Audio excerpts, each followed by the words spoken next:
యువరాజ్ నుంచి కారులో నగలు తీసుకొని వెళ్తూ ఉంటారు. వారి వెనకే జగదాత్రి, కేదార్ కూడా బైక్‌లో వెళ్తూ ఉంటారు. ఇక వారిని గమనించిన నిషి అయితే వాళ్ళు మనల్ని ప్రశాంతంగానే ఉండనివ్వరు. ఇప్పుడు మనం వెనక్కి వెళ్ళిపోదామా ఏంటి అని నిషి అడుగుతూ ఉంటుంది. లేదు, ఇంద్రానికి డబ్బులు ఇస్తామని మనం మాట ఇచ్చాం కదా! ఈరోజు తాకట్టు పెట్టి తీరాల్సిందే. డబ్బులు కూడా తీసుకెళ్లాల్సిందే అని యువరాజ్ చెప్తాడు. మనల్ని చూసినట్లున్నారు దాత్రి. వాళ్ళు సడన్‌గా స్పీడ్ తగ్గించారు.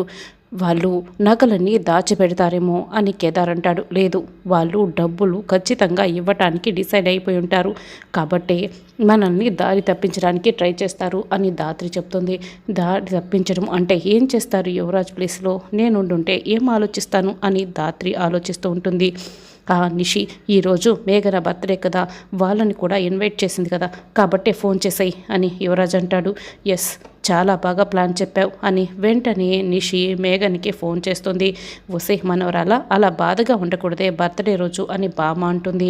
మరి కేదార్ రానని చెప్తే నాకు బాధగా ఉండదా అని మేఘన చెప్తుంది. అప్పుడే నిషి దగ్గర నుంచి ఫోన్ వస్తుంది. మేఘన, ఈరోజు నీ బర్త్డే కదా, హ్యాపీ బర్త్డే అని చెప్తూ ఇంతకీ కేదార్ వచ్చాడా అని అడుగుతూ ఉంటే ఎక్కడ రానని చెప్పాడు అని ఏదో మిషన్ అని అనబోతూ స్కూల్లో ఉన్నారంట కదా అని మార్చి చెప్తుంది. ఏంటి స్కూల్లో ఉండేది? వాళ్ళు ఇక్కడ గచ్చిబౌలి రోడ్ల మీద బైక్లో ఆ జగదాత్రి, కేదార్ ఇద్దరు కూడా షికారులు కొడుతూ తిరుగుతున్నారు. నీకు స్కూల్లో ఉన్నారని చెప్పారా అని చెప్తూ ఉంటే అవునా, నిజమా నువ్వు చెప్పేది అని మేఘన అడుగుతుంది. నేను లొకేషన్ పంపిస్తాను, కావాలంటే వచ్చి తీసుకెళ్ళు అని నిషి అంటుంది. అలాగే లొకేషన్ పెట్టు, నేను ఇప్పుడే అక్కడికి వస్తున్నా అని మేఘన చెప్తుంది. చూడు మనవరాలా, ఆ జగదాత్రి కేదార్ని రానివ్వడం లేదు, అంతేకాని కేదార్కి రావాలనే ఉంటుంది. కాబట్టి నువ్వు కేదార్పై అస్సలు కోపం తెచ్చుకోకూడదు అని బామ్మ చెప్తూ ఉంటుంది. రా బామ్మ, వెళ్ళి కేదార్ని తెచ్చుకుందాం అని చెప్తూ ఉంటే ఇద్దరం మనం ఇంట్లో లేకపోతే మీ నాన్న మండిపడతాడు, కాబట్టి నువ్వు వెళ్ళు, నేను ఇంట్లో ఉంటాను అని బామ్మ అంటుంది. అలాగేనని మేఘన ఇక ఆ లొకేషన్ ప్రకారం ఇక బయలుదేరి వెళ్తుంది. నేను మేఘన్ని పలానా లొకేషన్కి రమ్మని చెప్పాను, యువరాజ్ నువ్వు అదే లొకేషన్కి వెళ్ళు, వీళ్ళు మనల్ని ఫాలో అవుతూ వచ్చేస్తారు, అప్పుడు మేఘనకి కూడా దొరికిపోతారు అని నిషి అంటుంది. వీళ్ళేంటి ఇక్కడిక్కడే తిరుగుతున్నారు? ఇలాగైతే ఏం ప్లాన్ చేశారు? మనకి ఎలా అర్థం చేసుకోవడం, మనం ఎలా అర్థం చేసుకుంటామని కేదార్, దాత్రి అనుకుంటూ ఉంటారు. అప్పుడే మేఘన కారు దాత్రి, కేదార్లు బైక్కి అడ్డుగా వస్తుంది. ఎస్, మేఘన వచ్చేసింది, ఇక వాళ్ళని వదలదు, మనం హ్యాపీగా వెళ్ళొచ్చు, తాకట్టు కూడా పెట్టుకోవచ్చు నగల్ని అని యువరాజ్ నిషి చాలా సంతోషపడుతూ బయలుదేరి వెళ్ళిపోతారు. మేఘన కారు అడ్డుది అని దాత్రి కోపడుతూ ఉంటుంది. ఏంటి మేఘన, కారు ఇలా పెట్టేశావు అని కేదార్ కూడా నిలదీస్తూ ఉంటాడు. అప్పుడే ఇక మేఘన అయితే బైక్ కీస్ని చేతులకు తీసుకుంటుంది. మేఘన, ఏం చేస్తున్నావు అని ఇద్దరు కూడా ఇక ప్రశ్నిస్తూ ఉంటారు. ఏంటి ఆపరేషన్ అని చెప్పి మీ ఇద్దరు రోడ్లపై తిరగడం చేస్తున్నారు, ఏం చేస్తున్నారో మీకు అర్థమవుతుందా అని మేఘన అయితే ప్రశ్నిస్తూ ఉంటుంది. నీకు ఎక్స్ప్లెనేషన్ ఇవ్వాల్సిన అవసరం నాకు లేదు, ముందు అడ్డు తప్పుకో అని దాత్రి అంటుంది. నేను తప్పుకోను అని మేఘన అడ్డుగా నిల్చుంటుంది. కేదార్, నువ్వు బైక్ తీ అని దాత్రి అంటుంది. మేఘన అయితే అడ్డు తప్పుకోదు. మేఘన, చిన్నపిల్లలా ప్రవర్తించకు అని కేదార్ అంటాడు. ఏంటి, నువ్వు నా బర్త్డే పార్టీకి రాకుండా ఇలా చేస్తున్నావు? అయినా ఈ జగదాత్రియే కదా నిన్ను రానికుండా చేసింది అని మేఘన అంటుంది. అసలు నేనెందుకు కేదార్ని రావద్దని చెప్తాను? ఏంటి కేదార్, నేను నీకు మేఘన బర్త్డేకి వెళ్ళొద్దని చెప్పానా ఏంటి, చెప్పు అని దాత్రి అడుగుతూ ఉంటుంది. ఏంటి ఈ దాత్రి నన్ను ఇలా ఇరికించింది అని కేదార్ మనసులో అనుకుంటాడు. అబ్బే లేదు అని కేదార్ అంటాడు. అయితే ఇప్పుడు కేదార్ని బర్త్డే పార్టీకి నేను తీసుకెళ్తే నీకు ఎలాంటి అభ్యంతరం లేదన్నమాట అని మేఘన అంటుంది. నాకెందుకు ఉంటుంది అని దాత్రి చెప్తుంది. అయితే రా కేదార్, వెళ్దాం, తనకి అభ్యంతరం లేదంట అని మేఘన కేదార్ చేపట్టుకుని మరీ లాగుతూ ఉంటుంది. ఏ ఆపు, ఏంటి, నేను నీ బర్త్డే పార్టీకి రావడానికి అసలు తన పర్మిషన్ ఇవ్వడానికి తనెవరు, తీసుకువెళ్ళటానికి నువ్వెవరు అని కేదార్ అంటాడు. నన్నెవరంటావా అని దాత్రి కోపంతో కేదార్ వైపే చూస్తూ ఉంటుంది.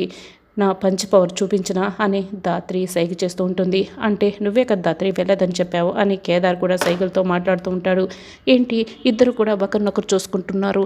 కేదార్, ఈరోజు నువ్వు ఎలాంటి ఆపరేషన్కి వెళ్ళాల్సిన అవసరం లేదు, మా నాన్న ఆల్రెడీ సాధు నాయక్ సార్తో మాట్లాడారు, ముందు నా బర్త్డేకి వెళ్దాం అని మేఘన చెప్తుంది. అంటే మేఘన, నేను రాను అని కేదార్ అంటాడు. ఎందుకు రావు అని మేఘన అడుగుతుంది. అంటే దాత్రి వస్తే నేను వస్తాను అని కేదార్ అయితే ఇక మెలిక పెడతాడు. ప్లీజ్ దాత్రి, నువ్వు ఉంటే ఏదో విధంగా నన్ను కాపాడుతావు దాత్రి, కాదనకు దాత్రి అని కేదార్ సైకిల్తో చెప్తూ ఉంటాడు. కేదార్, సరే అయితే వస్తానులే అని దాత్రి చెప్తుంది. ఈ నిషి వాళ్ళు తప్పించేసుకున్నారు కదా అని దాత్రి అనుకుంటుంది. సరే, నేను ధాత్రి బైక్లో వస్తాము, నువ్వు కార్లో వెళ్ళి మేఘన అని చెప్తూ ఉంటే అలాగే మేఘన వెళ్ళిపోతుంది. ఇక ధాత్రి కేదార్ బైక్లో వెళ్తూ ఉంటారు. ఈ మేఘన ఇంకా రాలేదే అని బామ్మ అయితే కంగారు పడుతూ ఉంటుంది. ఇక ఒక పిల్లాడు బామ్మతో ఆడుకుంటూ ఉంటాడు. ఈ మేఘనక్క బర్త్డేని ఎందుకింత గ్రాండ్గా చేస్తున్నారు అని అడుగుతూ ఉంటాడు బామ్మని. ఇది బర్త్డే పార్టీ మాత్రమే కాదు, ఈరోజు మీ అక్క బావని అందరినీ పరిచయం చేస్తారు, మీ అక్క కాబోయే భర్తని అందరికీ ఇంట్రడ్యూస్ చేస్తారు అని బామ్మ అంటుంది. ఈ విషయం నువ్వు ఎవరితో కూడా చెప్పకూడదు అని బామ్మ ఆ పిల్లడి దగ్గర మాట తీసుకుంటుంది. మేఘన వాళ్ళ ఇల్లు వస్తుంది. మేఘన ధాత్రి ఒకరినొకరు కోపంగా చూసుకుంటారు. ఎందుకు మీ ఇద్దరు అలా చూసుకుంటున్నారు అని కేదార్ అడుగుతాడు. మేము ఎందుకు చూసుకుంటున్నామో నీకు చాలా బాగా తెలుసు కదా అని మేఘన ధాత్రి చెప్తారు.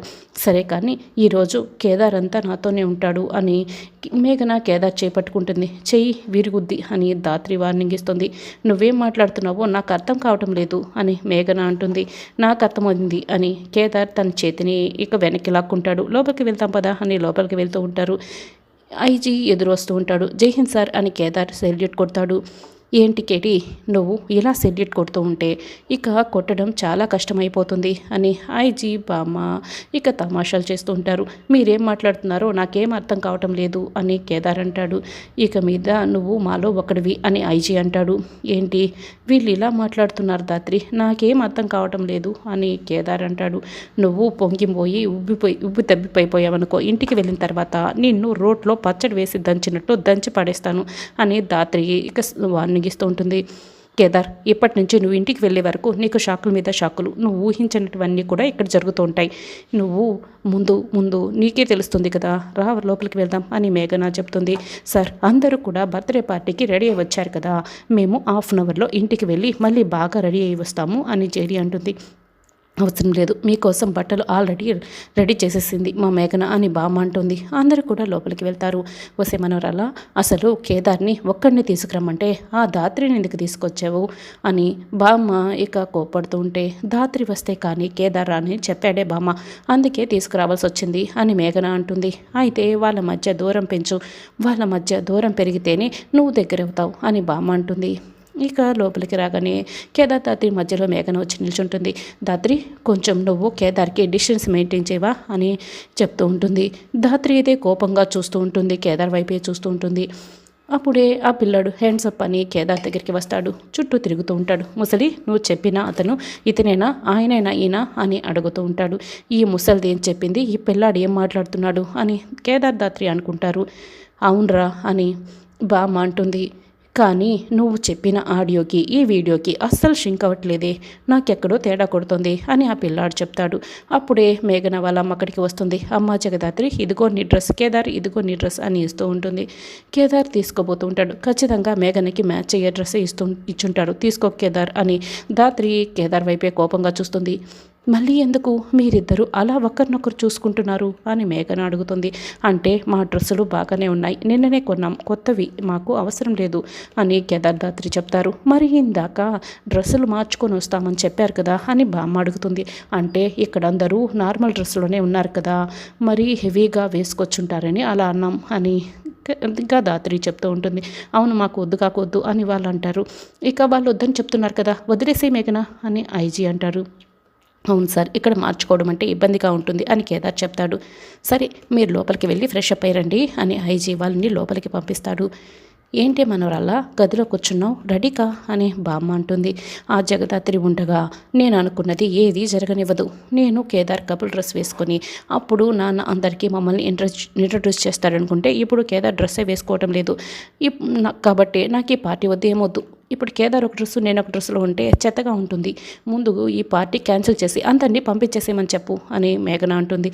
నువ్వు ఇలా చిన్నపిల్లలా చేస్తుంటావు కాబట్టి కేదార్ అలా తయారయ్యాడు. కేదార్ని ఒప్పించవే అని బామ్మ అంటుంది. నీది ఒట్టి మట్టి బుర్రే.